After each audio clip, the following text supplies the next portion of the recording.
Alhamdulillah nahmaduhu wa nasta'inuhu wa nastaghfiruhu wa natubu ilayhi wa na'udzu billahi min shururi anfusina wa sayyiati a'malina. May yahdihillahu fala mudilla lahu wa may yudlil fala hadiya lahu. Wa asyhadu an la ilaha illallah wahdahu la syarika lahu wa asyhadu anna Muhammadan 'abduhu wa rasuluhu la nabiyya ba'da. Ya ayyuhalladzina amanu taqullaha haqqa tuqatih wa la tamutunna illa wa antum muslimun. Fa inna asdaqal hadithi kitabullah wa khairul huda huda Muhammadin sallallahu alaihi wasallam. Syarrul umuri muhdatsatuha wa kullu muhdatsatin bid'ah wa kullu bid'atin dhalalah wa kullu dhalalatin finnar. Ma'asyiral muslimin, usikum wa nafsi bi taqwallah faqad fazal muttaqun. Sungguhnya di antara ibadah yang teragung adalah ibadah berdoa kepada Allah Subhanahu wa taala.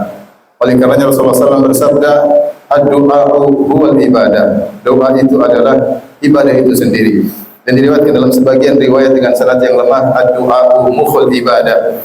Bahwasanya doa adalah intisari dari ibadah. Kenapa doa merupakan intisari dari ibadah? Karena pada doa nampaklah bagaimana hakikat seorang hamba yang dia mengakui kelemahannya, kerendahannya, kehinaannya. Kemudian dia bermunajat, memohon kepada Rabb-Nya, kepada Khalik-Nya, Penciptanya, yang dia yakini Sang Pencipta, idza arada syai'an an yaqula lahu kun fayakun. Jika ingin melakukan suatu hanya tinggal berkata jadi, maka jadilah. Oleh karenanya, karena agungnya ibadah ini, kita dapati orang yang paling banyak berdoa adalah para anbiya. Dan orang yang paling banyak berdoa di antaranya adalah Nabi Muhammad sallallahu alaihi wasallam. Hampir seluruh kegiatan Nabi sallallahu alaihi wasallam selalu disertai dengan doa. Kita dapati betapa banyak doa-doa diajarkan oleh Nabi sallallahu alaihi wasallam. Dan Nabi lah yang pernah berkata, "Ya Hayyu ya Qayyum, bi rahmatika astaghits, fa'aslih li sya'ni kullah wa la takilni ila nafsi tarfata ain." Kata Nabi sallallahu alaihi wasallam, "Wahai Zat yang Hayyu ya Qayyum, yang Maha hidup dan yang Maha mengurusi makhluk-makhluknya, bi rahmatika astaghits, dengan kasih sayangmu aku mohon pertolongan kepadamu. Fa aslih li sya'ni kullah, perbaikilah segala urusanku. Wala takil nafsi tarfata ain, dan jangan kau biarkan aku bersandar pada diriku meskipun hanya sekejap mata." Itu Nabi SAW mencontohkan dan menyuruh kita untuk sadar bahwasanya jangan sampai kita bersandar pada diri kita sedetik pun. Hendaknya kita senantiasa bersandar kepada Rabbul Alamin. Makanya ketika haji wada, maka Rasulullah SAW mencontohkan bagaimana kuatnya beliau berdoa sejak solat zuhur dan asar, yaitu di jamak takdim. Kemudian Rasulullah SAW kemudian menaiki ontanya, kemudian beliau berdoa di bawah terik matahari, mengangkat kedua tangannya. Beliau berdoa berjam-jam dari lepas zuhur sampai maghrib. Sampai disebutkan dalam riwayat ketika onta beliau bergerak, maka beliau memegang tali kekang onta beliau dengan tangan kiri dan tangan kanan tetap menghadap ke langit bermohon kepada Allah Subhanahu wa taala. Nabilah ketika yang di mana perang Badar, Nabi SAW berdoa mengangkat kedua tangannya, berdoa dan berdoa bersama Abu Bakar, ditemani Abu Bakar radhiyallahu anhu. Kemudian Nabi berdoa, Allahumma anjiz wa'dak, ya Allah penuhilah janjimu, ya Allah wujudkanlah janjimu, anjiz wa'dak. Ya. Fa in tahlik hadhihi al-isabah falan tu'bad, seandainya kami binasa kau tidak akan disembah, kata Nabi sallallahu alaihi wasallam. Terus mengangkat kedua tangannya. Abu Bakar As-Siddiq radhiyallahu anhu sudah selesai berdoa, namun dia lihat Nabi sallallahu alaihi wasallam masih terus berdoa sampai ridha Nabi terjatuh saking mengangkat tangan kepada Allah Subhanahu wa taala. Kemudian Abu Bakar As-Siddiq mengambil ridha Nabi, selendang Nabi diperbaiki, diletakkan kembali ke pundak Nabi. Abu Bakar berkata, "Ba'dha munasyadatika ya Rasulullah, cukup sebagian doa ya Rasulullah, Allah akan mengabulkan." Tapi Nabi terus mengangkat tangannya dan bermunajat kepada Allah Subhanahu wa taala hingga turun firman Allah, "Idz tastaghitsuna rabbakum fastajaba lakum." Ketika kalian beristighatsah kepada Allah, kepada Rabb kalian, maka Allah pun mengabulkan doa kalian. Demikian juga para nabi yang lain Allah sebutkan dalam Al-Quran, seperti misalnya Nabi Ayyub. Wa ayyuba idh nada rabbahu anni massani ad-durr wa anta arhamur rahimin fastajabna lahu fakashafna ma bihi min durr. Kata Allah Subhanahu wa taala, Nabi Ayyub ketika dia berdoa kepada Rabb-Nya, dia berkata, "Ya Rabbku, sungguhnya aku ditimpa dengan penderitaan dan Engkau adalah Zat yang paling Maha Penyayang." maka kami pun mengabulkan doanya dan kami pun menghilangkan penderitaannya. Allah bercerita tentang Nabi Yunus, wa dhannuni idh dhahaba mughadiban fa dhanna an lan naqdir alayhi fanada fi dhulumati an la ilaha illa anta subhanaka inni kuntu minadh dhalimin. Ketika Nabi Yunus alaihissalam ditelan oleh ikan paus, maka Allah berfirman, fanada fi dhulumat, maka di dalam ketiga kegelapan dia berdoa kepada Allah Subhanahu wa taala. Dalam kegelapan-kegelapan yang bertumpuk-tumpuk, ketika itu Nabi Yunus alaihissalam dalam kegelapan perut ikan paus. Ketika itu Nabi Yunus alaihissalam dalam kegelapan lautan. Ketika itu Yunus alaihissalam dalam kegelapan malam. Dan ketika itu Nabi Yunus alaihissalam dalam kegelapan mendung yang begitu tebal. Maka dia menyeru, dan siapa yang bisa mendengar seruannya kalau bukan Allah Subhanahu wa taala? Dia berkata, la ilaha illa anta, tidak ada yang berhak disembah kecuali Engkau ya Allah. Inni kuntu minadh dhalimin, sungguhnya aku termasuk orang-orang berbuat kesalahan. Fastajabna lah fanajjaynahu minal gham, kami pun mengabulkan doanya, kami selamatkan dia dari kesulitannya. Allah juga sebutkan, wa Zakaria idz nada rabbahu rabbi la tadharni fardan wa anta khairul warithin fastajabna lah wa wahabna lahu Yahya. Ketika Zakaria berdoa, ya Rabbku, ya Rabbku, jangan kau biarkan aku sendirian, yaitu berikanlah anak kepadaku. Kemudian Allah katakan, kami pun kabulkan doanya. Maka para nabi mereka berdoa kepada Allah. Dan orang yang terbaik adalah orang yang paling sering berdoa kepada Allah Subhanahu wa taala. Oleh karenanya kita berdoa kepada Allah bukan cuma pada perkara-perkara yang genting saja. Setiap saat hendaknya kita berdoa kepada Allah sebagaimana diajarkan oleh Nabi SAW. Nabi mengajarkan, keluar rumah ada doanya, masuk rumah ada doanya, masuk masjid ada doanya, keluar masjid ada doanya, masuk ke toilet ada doanya, keluar toilet ada doanya, bersafar ada doanya, naik kendaraan ada doanya, turun dari kendaraan ada doanya, masuk ke suatu negeri ada doanya, masuk pasar ada doanya, sampai berhubungan dengan istri pun ada doanya. Agar kita senantiasa bersandar kepada Allah. Inilah rahasia kenapa doa itu ibadah yang sangat dahsyat. Karena sang hamba mengakui dia tidak bisa berbuat apa-apa. Yang mengatur dirinya, yang mengatur dirinya untuk yang lebih baik adalah Allah Subhanahu wa taala. Dalam hadis qudsi Allah berfirman, ya ibadi, kullukum dhal illa man hadaitu.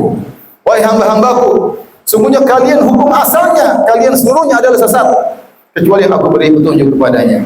Fastahduni ahdikum, mintalah petunjuk kepada aku akan beri petunjuk kepada kalian. Benar, kita senantiasa tidak mengerti apa yang harus kita lakukan.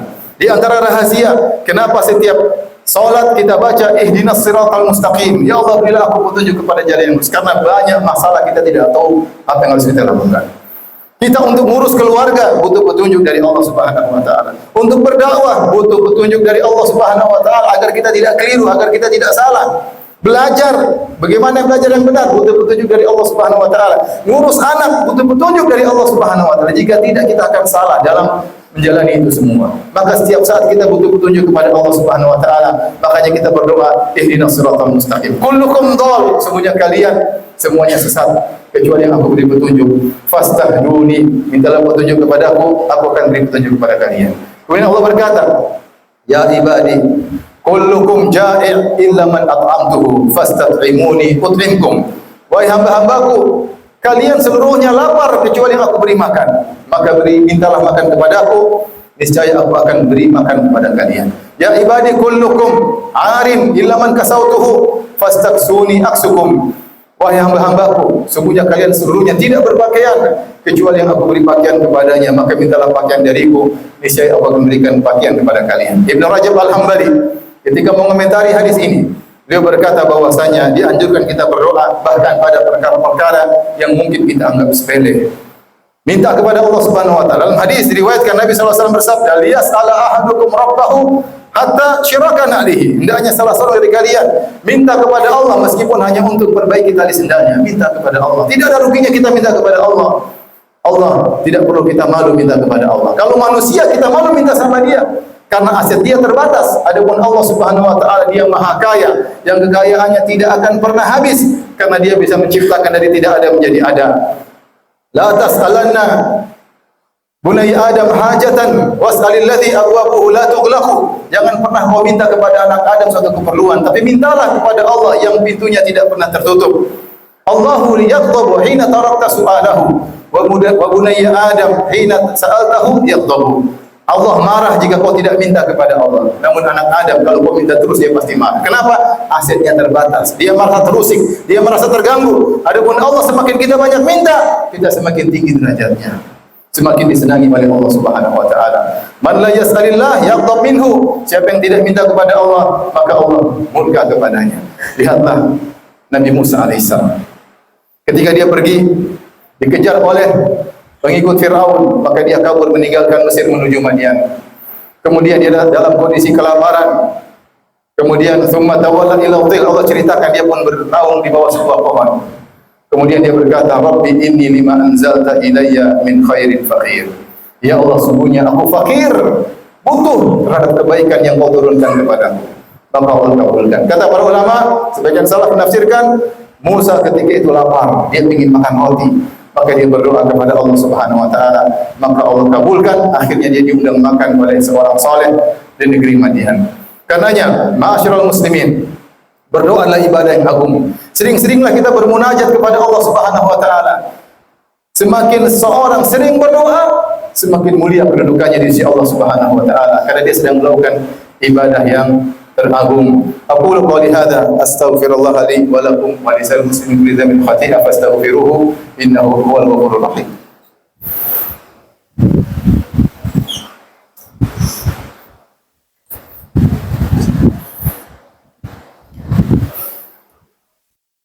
Alhamdulillah ala ihsani wa syukru lahu ala taufiqihi wa imtinani. Asyhadu an la ilaha illallah wahdahu la syarika lahu ta'dhiman li sya'ni. Wa asyhadu anna Muhammadan abduhu wa rasuluhu ila ridwani. Allahumma salli alaihi wa ala alihi wa ashabihi wa ikhwani. Ma'asyiral muslimin. Ketika kita bermunajat kepada Allah, sesungguhnya kita sedang bersandar kepada Zat yang Qadir, yang Maha Kuasa atas segala sesuatu. Tidak ada yang susah bagi Allah Subhanahu wa taala. Maka hendaknya kita husnuzon ketika berdoa agar doa kita dikabulkan. Nabi SAW bersabda, Ud'ullah wa antum muqinuna bil ijabah. Berdoalah kepada Allah dalam kondisi yakin Allah akan mengabulkan. Wa'lamu anna Allah la yastajibu du'aan min qalbin ghafilin lahim. Ketahuilah Allah tidak akan mengabulkan doa dari orang yang hatinya lalai. Mintalah dengan serius kepada Allah Subhanahu wa taala. Dan bertawassullah dengan tawassul yang disyariatkan. Di antara tawassul yang disyariatkan adalah tawassul dengan mengakui kekurangan kita, dengan beristighfar dosa-dosa kita. Seperti Nabi Sulaiman ketika berdoa, dia mengatakan Rabbi ghfirli wa habli mulkan la yanbaghi li ahadin min ba'di innaka antal wahhab. Nabi Sulaiman sebelum dia minta kerajaan yang luar biasa, yang tidak boleh ada seorang pun memiliki kerajaan seperti itu, dia buka dengan Rabbi ghfirli, ya Allah ampuni dosa-dosa. Banyak dosa. Buka dengan tawassul, dengan beristighfar sebelum kita minta kepada Allah Subhanahu wa taala. Di antara tawassul yang disyariatkan, kita menunjukkan kelemahan diri kita. Lihat Nabi Zakaria ketika dia berdoa.